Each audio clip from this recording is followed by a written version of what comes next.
Good day, good people. Relevant Thoughts blog is back. I'm your guy, Louis to the T, and as always, I am excited to talk to you, particularly this time of year, because you guessed it, it's Black History Month.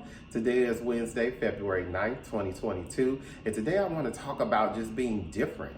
I want to make sure that I am helping people, particularly African American people, be comfortable in being different. Making sure that we are teaching our young people to be comfortable being different.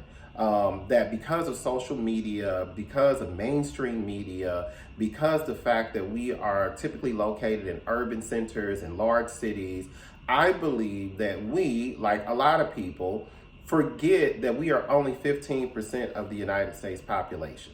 We are only 15% of the people who make up this country. We have an amazing impact. We're talked about daily, good and bad. We historically have been the primary driving force behind much of what United States culture is, but we are literally 15%. There are still Black people who are the only person in the room who's a Black person. We are still some of the only people who walk into communities where our family will be the only Black family represented. Our children go to schools where they're the only one or one of very few at every level of education, from elementary throughout higher education.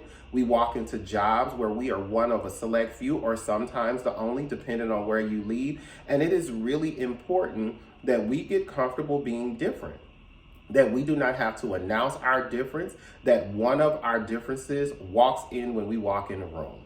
Race is one of the most obvious differences amongst all the differences that we have of people, because it is something that typically, not always, but typically you can identify by sight and you identify immediately. And all of those little sensors start popping off in your head, and you have this historical context being formed, and you have all of these thoughts and ideas being formed. And much of that has been influenced by your personal experience, as well as what we intake from the media. So it is important that we become comfortable with the fact that we are different. If you leave large urban centers, if you leave your comfort zone, if you enter into certain parts of the country or certain parts of your own state, you have to be comfortable being different. Be yourself.